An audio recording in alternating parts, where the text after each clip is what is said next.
ನಾವು 6 ಕೆಜಿ ಇದ್ದೀವಿ. ನೀವು 11 ಕೆಜಿ ಹತ್ರ ಕಮ್ಮಿ. ಮೈ ಫ್ರೀ ಆಗಿದೆ, ಓಡಾಡ್ಲಿಕ್ಕೆಲ್ಲ ಅನುಕೂಲ ಆಗಿದೆ. ಒಂದು 11 ಕೆಜಿ ಕಮ್ಮಿ ಆಗಿದ್ದರಿಂದ ನಮ್ಗೆ ಬಾಡಿ ವೆಯ್ಟ್ ಅಲ್ಲೂ ಸ್ವಲ್ಪ ಹಗುರಾಗಿದೆ. ಇದರಿಂದ ಯಾವುದೇ ತರ ಸೈಡ್ ಎಫೆಕ್ಟ್ ಆಗಿಲ್ಲ, ತಗೋಬಹುದು ಎಲ್ಲರೂ. ತುಂಬಾ ಚೆನ್ನಾಗಿದೆ. ಸೊ ಜೀನಿ ಸ್ಲಿಮ್ ಯೂಸ್ ಮಾಡ್ತಾ ಇದ್ದೀರಾ ಎಷ್ಟು ದಿನದಿಂದ?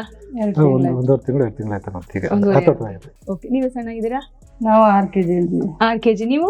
ನಾವು 11 ಕೆಜಿ ಹತ್ರ ಕಮ್ಮಿ. 11 ಕೆಜಿ ಸರ್, ಸೂಪರ್. ನಾವು 2 ಹೊತ್ತು ತಗೊಂತ ಇದೀವಿ, ಬೆಳಿಗ್ಗೆ ಮತ್ತು ರಾತ್ರಿ. ಸೊ ಹೇಗಿದೆ ಸರ್ ಜೀನಿ ಸ್ಲಿಮ್ ತಗೊಂಡು, ಹೇಗೆ ಅನಿಸ್ತಾ ಇದೆ? ಮೈ ಫ್ರೀ ಆಗಿದೆ, ಓಡಾಡ್ಲಿಕ್ಕೆಲ್ಲ ಅನುಕೂಲ ಆಗಿದೆ. ಒಂದು 11 ಕೆಜಿ ಕಮ್ಮಿ ಆಗಿದ್ದರಿಂದ ನಮ್ಗೆ ಬಾಡಿ ವೆಯ್ಟ್ ಅಲ್ಲೂ ಸ್ವಲ್ಪ ಹಗುರಾಗಿದೆ. ತುಂಬಾ ಚೆನ್ನಾಗಿ ಅನ್ಸುತ್ತೆ ಈಗ. ಸೊ ದಿನಕ್ಕೆ ಎಷ್ಟು ಸಲ ತಗೋತೀರಾ ಸರ್? ಬೆಳಿಗ್ಗೆ ಮತ್ತು ರಾತ್ರಿ 2 ಟೈಮ್ ತಗೊಂತ. ಮಧ್ಯಾಹ್ನ ಏನು ಊಟ ಮಾಡ್ತೀರಾ? ಮಧ್ಯಾಹ್ನ ಮಾಮೂಲಿ ಊಟ ಮಾಡ್ತೀವಿ, ಮುದ್ದೆ ಅನ್ನ ಸಾರು. ಮುದ್ದೆ ಅನ್ನ ಸಾಂಬಾರ್. ಓಕೆ, ರೈಸ್ ಸ್ವೀಟ್ಸ್ ಆದಷ್ಟು ಬಿಟ್ಬಿಡಿ, ತಿನ್ನಕ್ ಹೋಗ್ಬಿಡಿ. ಸ್ವೀಟ್ ಕಮ್ಮಿ ಮಾಡಿದೀವಿ ಈಗ. ನೀವು? ಬೆಳಗ್ಗೆ ಮತ್ತೆ ನೈಟ್ ತಗೊಂತೀವಿ, ಮಧ್ಯಾಹ್ನ ಒಂದು ಊಟ. Yes, okay. So Jeeni slim ತಗೋಬೇಕು ಅಂತ ಹೇಳೋರಿಗೆ ಸುಮಾರು ಜನಕ್ಕಂತೂ ಇದ್ದೇ ಇರುತ್ತೆ. ಅವ್ರು ಯೂಸ್ ಮಾಡೋವರೆಗೂ ಅವ್ರಿಗೆ ಗೊತ್ತಿರಲ್ಲ, ಸೈಡ್ ಎಫೆಕ್ಟ್ಸ್ ಇರುತ್ತೆ, ಇನ್ನೇನು ಪ್ರಾಬ್ಲಮ್ ಇರುತ್ತೆ ಅನ್ಕೋತಿರ್ತಾರೆ. ಅಂತವರಿಗೆ ಏನ್ ಹೇಳಕ್ ಇಷ್ಟಪಡ್ತೀರಾ? ಇದರಿಂದ ಯಾವುದೇ ತರ ಸೈಡ್ ಎಫೆಕ್ಟ್ ಆಗಿಲ್ಲ, ತಗೋಬಹುದು ಎಲ್ಲರೂ. ತುಂಬಾ ಚೆನ್ನಾಗಿದೆ. ಮತ್ತೆ ವೆಯ್ಟ್ ಲಾಸ್ ಈ ತರ ಆಗ್ಬೋದು.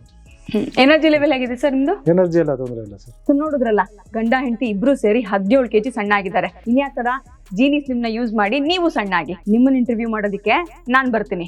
ನೆನ್ಪಿರ್ಲಿ, ಜೀನಿ ಸ್ಲಿಮ್ ಯಾವ್ದೇ ಮೆಡಿಸಿನ್ ಅಲ್ಲ, ಯಾವ್ದೇ ಕೆಮಿಕಲ್ಸ್ ಪ್ರಿಸರ್ವೇಟಿವ್ಸ್ ಏನೂ ಇಲ್ಲ. ಕಂಪ್ಲೀಟ್ ಆಗಿ ಮನೆಯಲ್ಲೇ ಮಾಡಿ ತಯಾರಾದಂತಹ ಒಂದು ಆಹಾರ ಪದ್ಧತಿಯಲ್ಲಿ ಇರುವಂತಹ ಮಿಲೆಟ್ಸ್ ಪೌಡರ್. ಇನ್ಯಾಕ್ ತರ ಕೆಳಗಡೆ ಡಿಸ್ಪ್ಲೇ ಆಗ್ತಿರೋ ನಂಬರ್ಗೆ ಕಾಲ್ ಮಾಡಿ ಜೀನಿ ಸ್ಲಿಮ್ ನ ಆರ್ಡರ್ ಮಾಡಿ.